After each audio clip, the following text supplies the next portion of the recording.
Assalamualaikum warahmatullahi wabarakatuh. Kembali lagi bersama Jupri Jen Channel. Kali ini kita akan diskusi dengan petinggi-petinggi di Aceh Timur.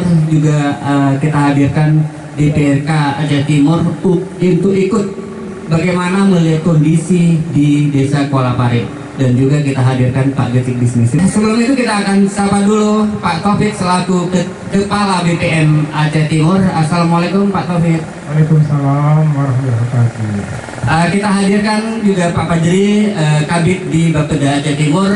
Kita sapa dulu Pak Fajri. Assalamualaikum Pak Fajri. Waalaikumsalam warahmatullahi wabarakatuh. Nah, di sini juga kita ikut hadirkan Pak Bandi dari Dinas Pertanahan ya, Pertanahan Aceh Pak ya. Assalamualaikum Pak Bandi. Waalaikumsalam warahmatullahi wabarakatuh. Nah, Tengku Muda Wali yang tidak asing lagi bagi kita, bagaimana memperjuangkan aspirasinya masyarakat. Kita ikut hadirkan juga hari ini. Assalamualaikum Pak Muda Wali. Waalaikumsalam warahmatullahi wabarakatuh. Nah, selaku tuan rumah hari ini Pak Gecik Sarial selaku Gecik Kuala Pare. Assalamualaikum Pak Gecik. Waalaikumsalam warahmatullahi wabarakatuh. Oke, dulu Pak Gecik mungkin bisa menceritakan tentang kisah bagaimana kenapa di sini tidak ada lagi penduduk, kenapa penduduk pindah dari sini, dan kapan berdirinya kampung ini. Mungkin sekitar itu. Saya awali dulu dari kapan berdirinya kampung ini. Kampung Kuala Pare berdiri sejak tahun 1942 dan setelah waktunya berjalan, akhirnya di tanggal 26 Desember 2004 dan penduduk kampung Kuala Pare terpaksa harus mengungsi ke desa Labuhan Gede karena kena dampak daripada tsunami.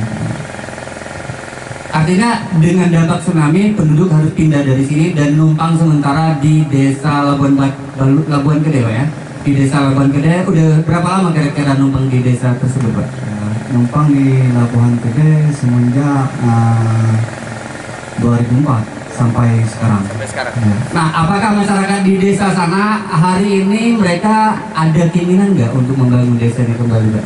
Ya, keinginan memang sangat berkeinginan karena kenapa kita tinggal di desa Labuhan Gede sangat terpengaruh terhadap ekonomi masyarakat yang mayoritas masyarakat kami adalah nelayan. Tetapi pada saat itu ya apalah daya kami tidak mampu untuk membawa kembali masyarakat ke sini. Tapi alhamdulillah dengan ada dukungan daripada pihak Muspida terutama adalah Pak Bupati yang telah mendukung sepenuhnya untuk membawa secara kembali masyarakat kami ke sini. Kami sangat terharu dan sangat bahagia. Oke, terima kasih Pak. Pak Fajri, Pak Taufik, dalam kondisi hari ini melihat bahwa ini desa di sini tidak ada lagi penduduk pindah. Sementara bahwa masyarakat di sini juga sangat berkeinginan untuk kembali lagi ke sini. Nah, apalagi kemarin-kemarin juga kita dengar di BPN sendiri ada program desa agraria, reforma agraria. Nah, apakah desa ini salah satu menjadi reforma agraria atau bagaimana Pak? Mungkin bisa, silakan Pak. Ya. Nah, dalam konsep yang besar itu dengan pemerintah sekarang itu melakukan reforma agraria. Itu maksudnya itu menata kembali pemilikan, penguasaan dan penggunaan tanah. Itu yang tujuan akhirnya adalah untuk kesejahteraan masyarakat. Jadi BPN sini menyahuti keinginan dari masyarakat Kuala Pare yang sudah lama meninggalkan tempat karena kondisi bencana alam. Di samping itu kita melihat di sini dalam peta kawasan dia sudah masuk dalam kawasan lindung. Jadi perlindungan untuk mencegah menahan adanya bencana yang suatu seperti tsunami yang dapat terjadi. Jadi dalam konsep secara besar bahwa negara itu harus hadir terhadap jadi kebutuhan masyarakat. Jadi melihat kondisi ini, BPN sendiri sebagai satu institusi yang diberi tugas untuk melaksanakan reforma agraria, maka ini harus kita dukung dan harus berkolaborasi lah dengan berbagai kementerian untuk dapat menyauti keinginan masyarakat. Karena di sini menyangkut kawasan, dia perlu ada suatu pelepasan. Dan kondisi ini memungkinkan karena dalam pemerintahan Jokowi ini dengan nawacita bahwa reforma agraria ini salah satu program yang masuk dalam nawacita yang ingin memberikan, selain memberikan aset, jadi aset itu menyerahkan tanah yang dapat diberikan masyarakat. Walaupun ini dulu pernah dari kampung, tapi karena sudah di kawasan, sehingga diperlukan suatu konsep selain ada penyerahan aset melalui program regis atau adalah di sini perlu juga nanti melakukan penyerahan akses, akses tadi. Jadi pada konteks awal prinsipnya kita memberikan sertifikat itu tidak serta-merta besok orang langsung sejahtera. Tapi kita berikan sertifikat pertama memberikan kepastian bahwa ini kepemilikannya dijamin oleh pemerintah. Kemudian dapat bermanfaat yang lebih jauh. Apabila nanti ada apalis atau pihak yang dapat membantu untuk pengkreditan, ini sangat membantu masyarakat dengan bunga yang sangat rendah. Di samping hal-hal lain nanti dari berbagai mungkin SKPD, dapat mensupport dalam hal pemerahan fisik. Karena kita di BPN lebih kepada tadi penataan aset dan akses. Nah, jadi akses nih harus berbagai pihak yang terlibat. Nggak cukup BPN sendiri sama dengan kecil kampung, itu tidak cukup. Melihat kampung Kuala Parit sendiri Pak gimana Pak? Kita melihat secara kasat mata aja besar potensi yang ada. Kita bisa melihat untuk peternakan seperti kambing domba ini sudah cukup bagus. Apalagi seperti yang hewan yang memang hidupnya di perairan. Seperti apa? Dengan ada penyerahan sertifikat di sini, ada pembebasan tanah buat masyarakat untuk pembebasan di sini menjadi hak milik atau bagaimana Pak? Jadi karena memang dasar dulu memang satu kampung, tapi karena ada penetapan status sebagai kawasan, sehingga kita ingin menguatkan kembali hak-hak masyarakat tadi. Jadi itulah kita memberikan sertifikat. Oke, berarti secara mungkin Pak Bandi nih mungkin lebih tahu bagaimana sejarah desa ini. Saya menjadi heran dan bertanya dalam perasaan saya, dalam pikiran saya bahwa kenapa harus disertifikat lagi, sedangkan ini sudah jadi kampung Pak. Apakah di sini tidak dulunya keberadaan mereka tidak menjadi kepemilikan atau bagaimana Pak? Statusnya di sini dulunya Pak. Jadi sepaham saya bahwa daerah ini dulu adalah kawasan lindung. Kawasan lindung. Walaupun kalau menurut kepala desa ini kan sudah dimiliki sejak 1942 Pak ya. Kemudian 1982 itu ini ditetapkan sebagai kawasan. Jadi kalau dalam kawasan itu memang nggak boleh lahir hak atas tanah. Lalu sesuai kewenangan kita di tahun 2017 kemarin ada program KORA. Sesuai kewenangan Dinas Pertanahan yang salah satunya dari 9 itu adalah memeriksa tanah kosong, pemeriksaan tanah kosong. Jadi kita dimasukkan ke dalam tim KORA dalam rangka aset reform dan kita datang, kemudian kita sampaikan kepada tim KORA ini bahwa ini dulu sebenarnya kampung. Jadi artinya kalau kampung ini sekarang berada dalam kawasan, tolong kalau bisa kampung ini dimasukkan dalam program Tora untuk dilepaskan di kawasan supaya masyarakat desanya yang hari ini tidak tinggal di tempat bisa kembali ke tempat. Yang menjadi problemnya saya bilang bahwa dana desa yang selama ini digunakan tidak pada tempat administrasi sesungguhnya, ini akan menjadi problem ke depan tidak dikembalikan kepada tempatnya. Kemudian dari pemikiran itu 11 awal sebelumnya dari suatu persoalan ya kami sudah sampaikan kepada kepala desa supaya dalam rangka menertibkan administrasi desa, bangun dulu apa yang ada. Makanya saya sarankan untuk bangun balai desa sama kantor desanya. Jadi seperti saudara lihat sini ada balai desa dan ada kantor desanya dalam rangka itu. Kemudian alhamdulillah bersama BPN juga kita bekerja sama setelah adanya aset reform ini, supaya aset reform ini menjadi suatu fakta dalam penggunaan haknya tepat dan memang legalitasnya cukup, maka kita kemarin sama BPN bekerja sama untuk memasukkan program reforma agraria, salah satunya adalah desa-desa Pare itu. Oke Pak, berarti sebelumnya berarti nggak ada kepemilikan di sini, nggak ada pemilik, misalnya nggak ada hak milik di sini ya? Artinya kan sejarah kalau menurut cerita Pak Jaki sudah 1942 desa ini berdiri.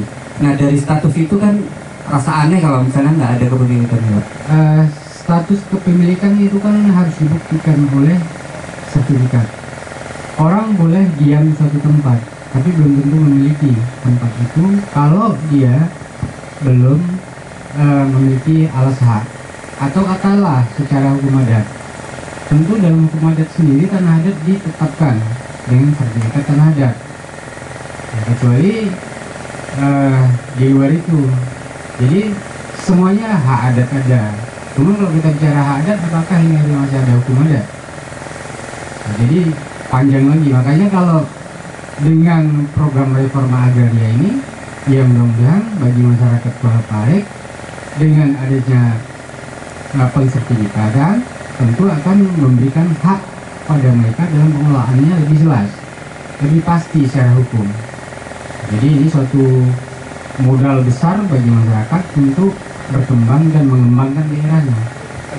Melihat dari kondisi itu bahwa hari ini kita melihat potensi di Kuala Pare itu luar biasa, baik potensi swasta, wisata maupun potensi terhadap mangrove dan potensi air.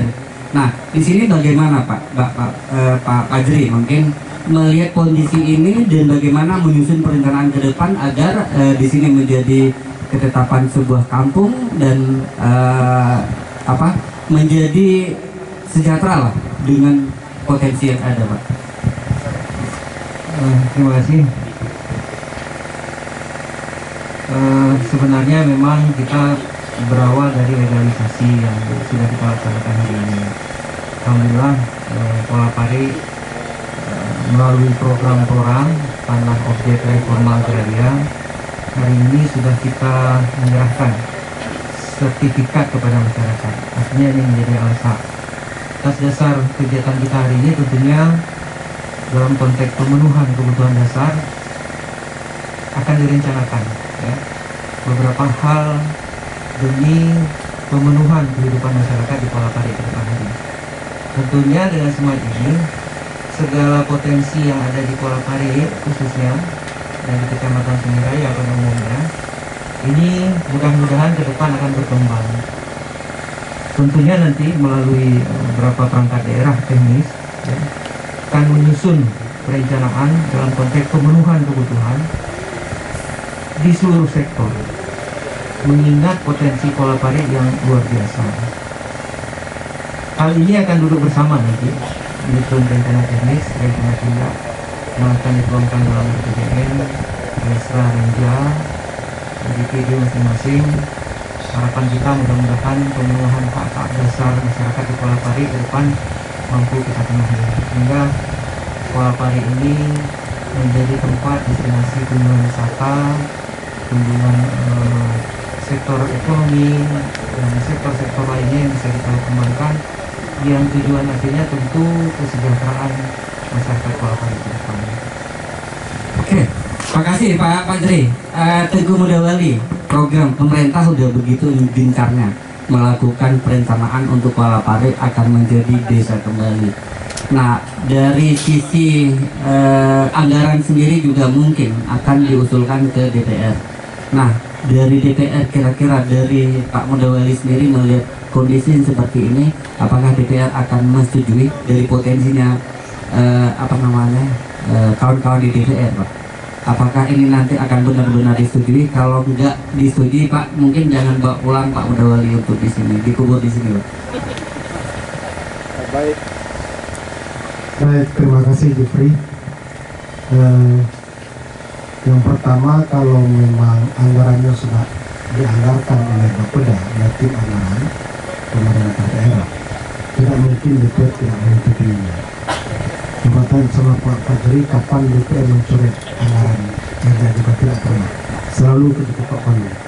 Cuman menurut hemat kami, ini sudah bulan 9 tahun 2020, saya belum melihat untuk 2021 ada anggaran untuk ini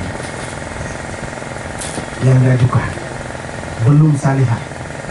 Apakah ada atau tidak, itu tentu tim anggaran pemerintah daerah yang bisa menjawab.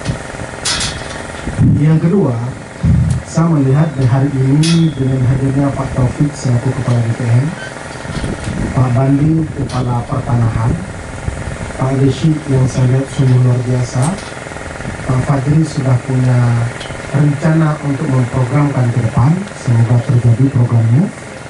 Kemudian Pak Bupati pun telah berpikir positif untuk ini.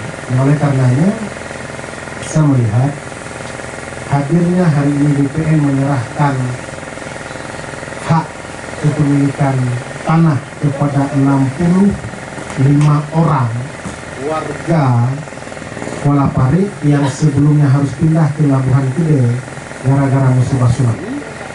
Ini merupakan langkah awal. Kita tidak perlu cerita 2019 yang sampai ke 42. Hari ini bagaimana kita ceritakan, kita sampaikan dari tahun 2020 ke depan. Karena kalau cerita yang lalu, tahun 42 belum merdeka Indonesia ini. Tapi tanah ini sudah ada, nama desa sudah ada, tapi yang duduk mungkin bukan orang Indonesia pada waktu itu karena belum merdeka. Nah, artinya menandakan bahwa musibah di 2004 sehingga desa ini menjadi kosong, pindah tempat, dan hari ini Pak Bupati bersama BPN serta kami di DPR hadir untuk mengembalikan rakyat 65 kakak sebagai langkah awal.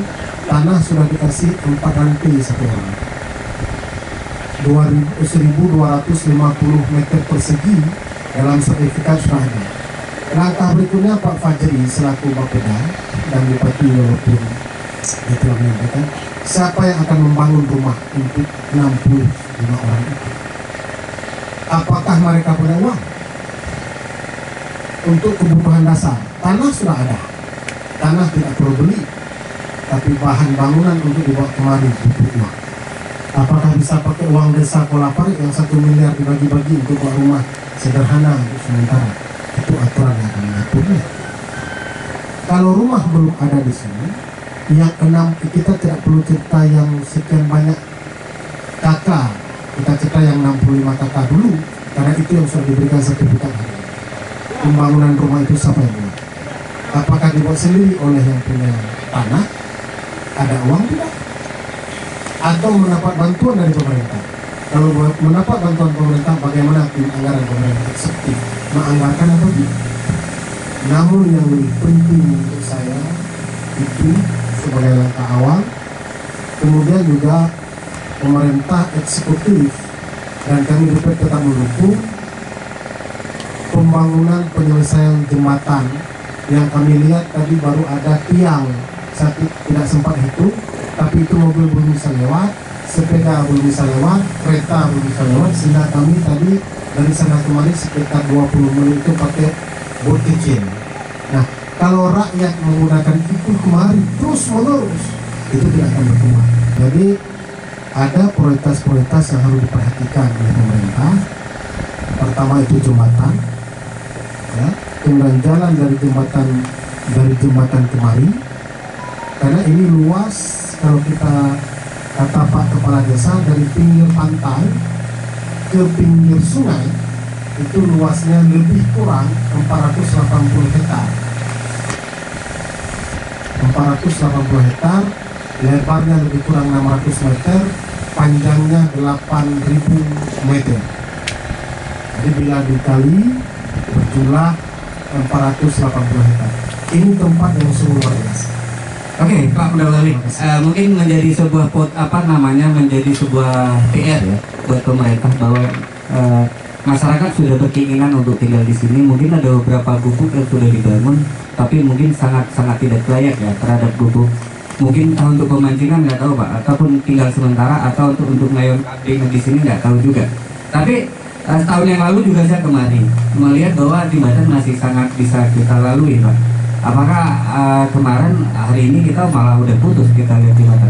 Ini mungkin ada beberapa PR pemerintah yang memang harus dijawab.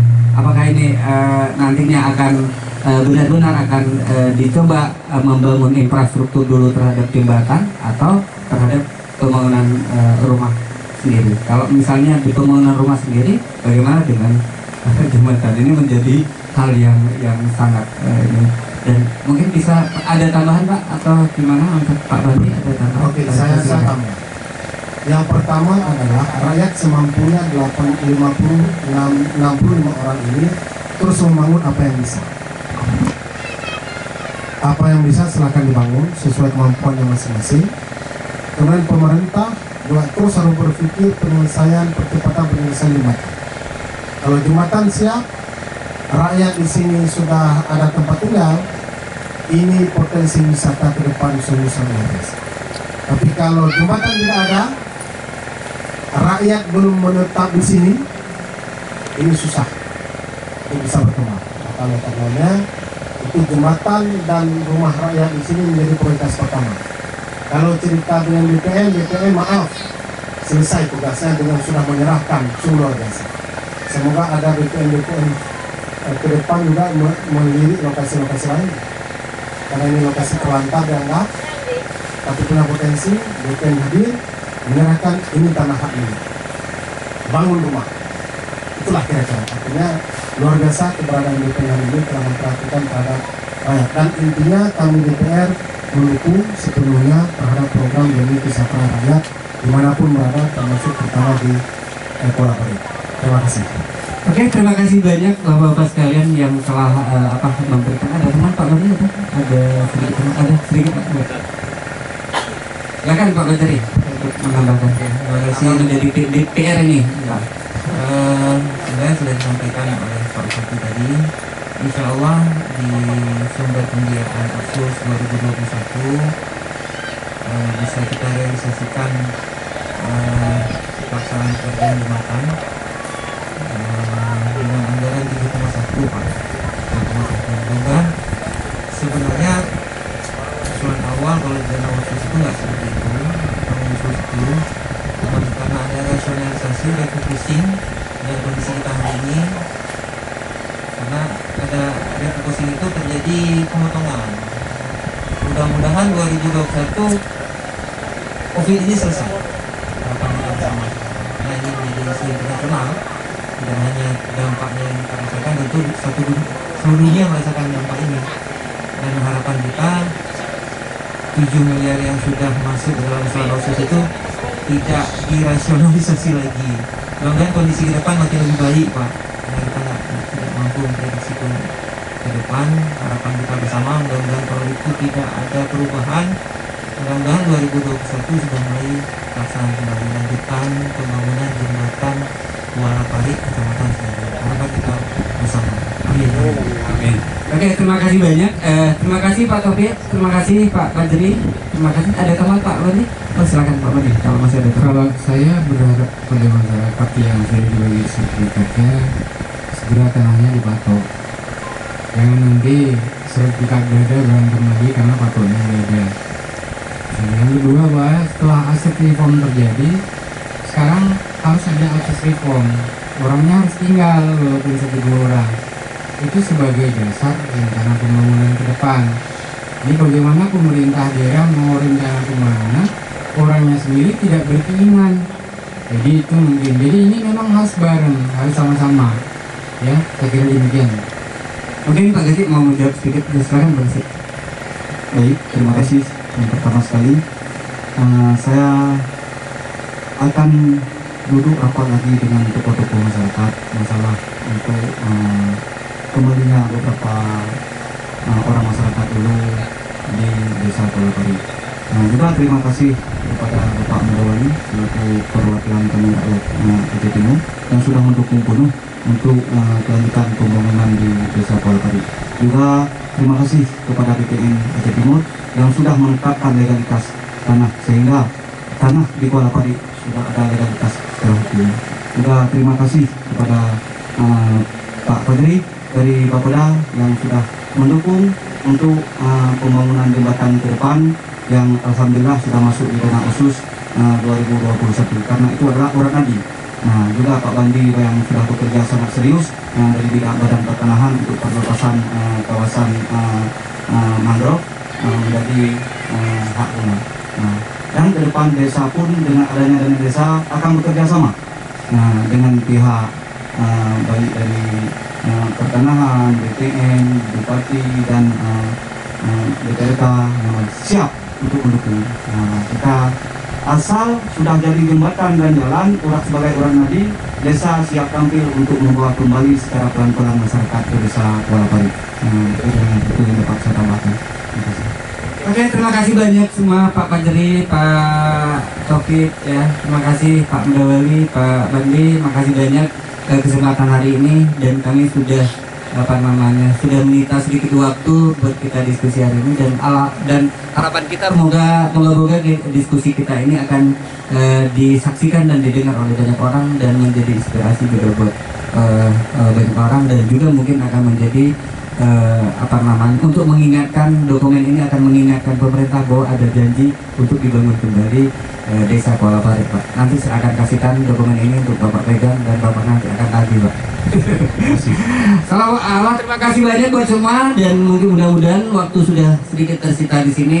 Harapan kita memang ke depan akan Kuala Pari akan menjadi sebuah desa yang maju, desa yang sejahtera. Saat ini dengan wabillahi taufiq wal hidayah. Wassalamualaikum warahmatullahi wabarakatuh. Dan Pak Jufri, jadi 2020 Pak Gesi telah mengerti